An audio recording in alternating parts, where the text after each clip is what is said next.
بابا سید زمان علی شاہ موتیاں والی سرکار کون تھے؟ انہیں موتیاں والی سرکار کیوں کہتے ہیں؟ اور آپ نے لگ بھگ 400 سے زائد امام بارگاہ کیسے بنوائے؟ ملک کے طول و عرض میں ہزاروں علم پاک نصب کیسے کرائے؟ جب انہوں نے شادی ہی نہیں کی تو ان کی 2.5 لاکھ اولاد کیسے؟ آپ کے مرشد سید دیدار علی شاہ کو جگ تارن کیوں کہتے ہیں؟ بابا سید زمان علی شاہ موتیاں والی سرکار سے کتنی شخصیات استفادہ کر کے ولی بنے اور ان کے مزارات کہاں کہاں واقع ہیں؟ آپ کی چیدہ کرامات کیا تھیں؟ آپ کا مشن کیا تھا اور انہوں نے رہتی دنیا تک کے لیے کیا پیغام چھوڑا؟ اس خانوادے سے تعلق رکھنے والے دیگر روحانی شخصیات کون ہیں؟ سادات سیریل کی دوسری قسط میں سید انوار حسین شاہ، مشہدی آف جھامرہ شریف، سجادہ نشین بابا موتیاں علی سرکار کا خصوصی انٹرویو دکھائیں گے، جس میں ان تمام سوالوں کے جوابات اور بہت سی ایسی باتیں جو شاید آپ نے ابھی تک نہ سنی ہوں۔ مگر اس سے قبل آپ سے گزارش ہے کہ اگر آپ نے ابھی تک صدائے سچ ٹی وی سبسکرائب نہیں کیا تو ابھی سبسکرائب کا بٹن دبائیں اور ساتھ ہی بیل آئیکن بھی دبا دیں تاکہ آپ کو ہر آنے والی قسط کا پتہ چل سکے۔ سب سے پہلے تو جھامرہ شریف کی تاریخ کا ذکر کرتے ہیں۔ تقریباً 300 سال پرانی یہ آبادی ہے۔ تو یہاں پر بابا دیدار علی شاہ سرکار سب سے پہلے میں تشریف لائے جی۔ ان کی پیدائش کے متعلق آپ اندازاً کہہ سکتے ہیں کہ 1825 کے قریب وہ اس دنیا میں تشریف لائے۔ پہلے تو ان کا جو آبائی وطن تھا وہ تو ماڑی شریف ہے، یہ بلکسر انٹرچینج کے بالکل ساتھ ہے ماڑی۔ وہاں سے وہ جلہریہ سخی معظم قلندر سرکار کے پاس گئے، وہاں سے فیض حاصل کیا تو سرکار نے پھر حکم دیا کہ اب آپ کی منزل جو ہے وہ ایک جھامرہ جگہ ہے، اور پھر ساتھ ہی دعا دی کہ میں تمہاری 7 پشتیں جو ہیں ان کو فقیری دیتا ہوں۔ تو یہ سخی معظم قلندر کی دعا ہے اور ان کا فیض جو ہے وہ یہاں پر بھی جاری ہے۔ اس دور میں جھامرہ جو ہے وہ جھامرہ چوروں والا مشہور تھا، تو سرکار پھر یہاں پر تشریف لائے۔ پھر سرکار نے اپنی تبلیغ ادھر شروع کر دی، اور سرکار کی تبلیغ کی وجہ سے آج جو جھامرہ ہے وہ جھامرہ شریف کے نام سے پوری دنیا میں مشہور ہے۔ وہ سرکار کا پتھر بھی پڑا ہوا ہے، تو جس میں سرکار نے مکہ مار کر اپنی فقر کی طاقت جو ہے اس کو مظاہرہ کیا۔ لوگوں نے معاوضہ طلب کیا کہ آپ ادھر بیٹھے ہوئے ہیں، کوئی آپ کی طاقت ہے، تو سرکار نے اس میں مکہ مار کر اس پتھر میں جگہ بنا دی۔ وہ آج بھی موجود ہے جی، لوگ آتے ہیں وہاں پہ مطلب سلام کرتے ہیں جی۔ جگ تارن سے مراد یہی ہے کہ جگ کو، دنیا کو فیض دینے والے، لوگوں کی مشکلات حل کرنے والے، تو اس وجہ سے جگ تارن آپ کو پکارا جاتا ہے جی۔ لیکن آپ کا اصلی نام دیدار علی شاہ تھا۔ ان کے ہاتھ کا لکھا ہوا قرآن مجید بھی، کلمی نسخہ بھی یہاں پر سید علی عباس جو ہمارے بھتیجے ہیں ان کے پاس موجود ہے، تو اس کی بھی لوگ زیارت کے لیے آتے رہتے ہیں۔ تو سرکار جو وہ جیسے کہ بزرگوں سے سنتے ہیں کہ وہ ان کی دینی تعلیم بھی سرکار کی بہت ان کے پاس نالج بھی تھا، ان کے ہاتھ کا جو لکھا ہوا جو کلمی نسخہ ہے وہ جہاں جھامرہ شریف میں موجود ہے۔ تو اس کے بعد پھر جہاں تک ذکر ہے بابا زمان علی شاہ سرکار کا، تو ان کی تقریباً ایک اندازے کے مطابق 1850 کے لگ بھگ ان کی پیدائش جو ہے وہ ہے۔ وہ بھی اپنے مرشد کی تلاش میں، جیسے مختلف روایات میں بیان کیا جاتا ہے جی، کہ کچھ یہی کہتے ہیں کہ وہ سخی معظم قلندر گئے، وہاں سے ان کو اجازت مطلب آرڈر ہوا کہ آپ ادھر جھامرہ شریف جائیں، آپ کا مرشد ادھر ہے۔ لیکن جو زیادہ مشہور چیز ہے وہ ان کے بارے میں ہے کہ سیدن شاہ سے، سخی سیدن شیرازی سرکار بادشاہ کے، تو وہاں سے ان کو اشارہ ہوا کہ آپ جس کام کے لیے آئے ہوئے ہیں، آپ کا مقصد جو ہے وہ جھامرہ شریف میں ایک فقیر بیٹھا ہوا ہے، پپل والا درخت مطلب دارا جو ہے، تو اس کے پاس آپ کا مطلب۔ اس کے علاوہ ایک اور روایت بھی ہے کہ آپ کے خاندان کے ایک بزرگ تھے سید گور شاہ، تو ان کے یہاں پر مرید تھے، ان کے ساتھ ہی بابا زمان شاہ سرکاری ان کا بچپنا تھا، تو وہ یہاں پر آئے۔ تو یہاں پر سید گور علی شاہ ان کے یہاں پر کچھ جھامرہ میں عقیدت مند تھے، ان کو پتہ لگا کہ یہاں پر ایک بزرگ ہیں، تو وہ ملنے کے لیے گئے، اور بابا زمان شاہ سرکار بھی ان کے ساتھ تھے۔ تو وہاں پہ پاک دیدار سرکار کی ان پر نظر پڑی، تو وہ فقیر کی نظر جو ہے وہ انہوں نے ان کو اپنا گرویدہ کر لیا۔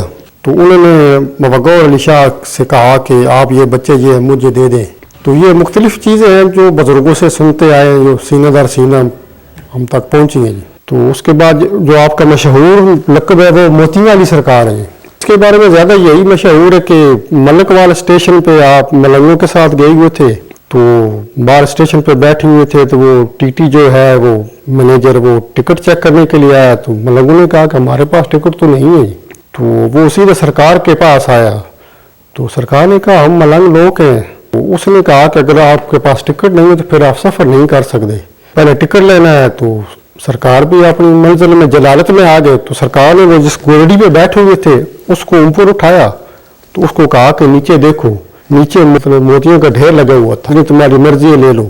تو وہ یہ کرامت دیکھ کر وہ پریشان ہو گیا اور اس نے معذرت کی، کافی متاثر ہوا، تو اس نے ٹکٹ لینے سے انکار کر دیا۔ جبکہ دوسری روایت جو ہے وہ اس کے بارے میں یہ ہے کہ سرکار نے وہاں پر ہی جب اپنی جلالت دکھائی تو اوپر سے موتی گرنا شروع ہو گیا جی، تو اس وجہ سے آپ کا لقب جو ہے وہ موتیاں والی سرکار جو ہے وہ مشہور ہو گئی۔ تو اب جہاں تک عزاداری کا تعلق ہے تو زمان شاہ موتی علی سرکار کا عزاداری میں بہت بڑا کنٹریبیوشن ہے، جس کے پوری دنیا میں گواہ ہے۔ تقریباً 365 کے اوپر مختلف جگہوں پر سرکار نے امام بارگاہ تعمیر کروایا یا ان کی بنیادیں رکھی۔ ہمارے بزرگ جو تھے محترم سید جاز حسین شاہ کاظمی صاحب، تو قبلہ فرماتے تھے کہ 400 کے قریب سرکار نے امام بارگاہوں کی بنیادیں رکھی، تو یہ 365 اور 400 تقریباً اس کے درمیان جو ہے اتنا کہ ایک اندازے کے مطابق آپ نے امام بارگاہوں کی اور درباروں کی جو ہے وہ بنیادیں رکھی ہیں۔ اب مشہور امام بارگاہ میں یہاں جامرہ شریف، جہاں پر 24-25 محرم سرکار کی ڈیٹ جو رکھی ہوئی ہے سالانہ، وہ پاکستان کی بہت بڑی عزاداری ہوتی ہے۔ پھر اسی طرح ارڈ شریف تحصیل جو سیدن شاہ ہے، تو وہاں بھی 25 محرم ہی منائی جاتی ہے اور نوروز بھی منایا جاتا ہے۔ تو اسی طریقہ ہرن پور جگہ ہے، منڈی باؤدین ضلع میں موجی والا ہے، اسی طرح دھندا جسو کی سوال، تو اس قسم کے اور بھی بہت سی مثالیں شادی والیہ گجرات ضلع منڈی باؤدین کے مطلب ان علاقوں میں ہیں۔ تو اب جہاں پر جو لوگ امام بارگاہوں کے لیے جگہ ہدیہ کرتے تھے اس کے بارے میں بھی کافی تو یہی سنتے ہیں کہ کچھ جگہوں سے سرکار نے قیمتاً بھی جگہ لی تھی، تو کچھ لوگ جب ان کو سرکار سے فیض ہوتا تھا یا ان کے دعا کی وجہ سے ان کی پریشانیاں یا مسائل حل ہوتے تھے، تو وہ پھر سرکار سے کہتے کہ اب ہم آپ کی کیا خدمت کریں، تو سرکار یہی کہتے تھے کہ امام بارگاہ کے لیے کچھ جگہ دے دیں جہاں پر ہم نے امام بارگاہ بنانا ہے حضرت امام حسین علیہ السلام کا۔ سرکار نے جتنے امام بارگاہ بنوائے ان میں سے کوئی اپنے ان کے نام کوئی نہیں ہے جگہ، بس جیسے بھی ہے وہ امام حسین علیہ السلام کے نام پہ۔ تو وہ پھر اس علاقے کے لوگوں کو جہاں پر آپ نے امام بارگاہ بنائے تو پھر وہ لوگوں کو بھی امام حسین علیہ السلام کے حوالے کر دیتے تھے کہ آپ علم لگا ہوئے ہے تو یہاں پر آئے، اپنی منتیں مانیں تو آپ کی مصیبتیں پریشانیاں دور ہوگی۔ اس طریقے سے انہوں نے اپنی تبلیغ کا جو انداز ہے چلایا۔ جو لوگ دعا کے لیے اپنی پریشانی مسائل لے کر آتے تھے تو سرکار یہی کہتے تھے کہ تمہارا مسئلہ حل ہو جائے گا، تم اپنے گھر کے اوپر علم لگاؤ۔ تو اس طریقے سے بھی لوگوں نے مطلب یہاں ہزاروں لوگوں نے علم لگائے۔ تو سرکار کی جو مشہور ہے وہ 1.25 لاکھ کی قطار مشہور ہے، ملنگوں کی قطار ہے جو عرب کے سرکار کے ساتھ ہوتے تھے۔ تو وہ جہاں پر بھی جاتے سرکار کا پیغام تو امن کا پیغام تھا، محبت پیار کا تھا۔ تو وہ جہاں پہ جاتے تھے پھر ہر دروازے پہ جاتے تھے، وہ فقر کی زبان میں ہم اس کو ریادت کہتے ہیں، تو وہ وہاں پر ہر گھر جا کر دعا دیتے تھے، کل کا بھلا کل کی خیر حقدار امام یا علی۔ پھر لوگ جوابوں میں ان کو کوئی آٹا دے دیتا تھا، کوئی جو نظر نیاز ہوتی تھی۔ تو اس طریقے سے بھی فقیر نے اپنا جو پیغام ہے وہ ہر دروازے پر ہر جگہ پہنچا ہے۔ جب اب زمان علی شاہ سرکار نے ان کو ریادت کے لیے بھیجا کہ ہر گھر میں جاؤ اور نظر اللہ نیاز حسین اپنا لنگر بھی لو، اپنی تبلیغ بھی کرو۔ تو یہاں جامرہ شریف میں کسی عورت نے سرکار کو کہا تھا کہ آپ ماشاءاللہ جوان ہیں، اتنی خوبصورت ہے، تو آپ ادھر کدھر آ گئے ہیں، واپس اپنے وطن جائیں اور کوئی شادی کریں، آپ کے بچے اولاد ہو۔ تو سرکار نے پھر وہی شام کو آ کر پاکداروں کو بتایا کہ فلانی بی بی نے مجھے یہ کہا ہے۔ تو سرکار نے کہا کہ جب صبح جانا تو اس کو بتا دینا کہ میرے 1.25 لاکھ بچے ظاہر میں ہیں اور 1.25 لاکھ باطن میں ہیں۔ تو ظاہر تو آپ کی مشہور ہے کہ 1.25 لاکھ قطار کے آپ کے فقراء تھے، تو باطن میں تو آج ہزاروں کی تعداد میں یہاں پر جو سرکار کے مریدین ہیں وہ اس زمرے میں آتے ہیں۔ اس کے علاوہ جو بزرگ یہاں سے فیض لے کر گئے وہ اب اپنے علاقوں میں ان کے دربار ہیں، تو ان کی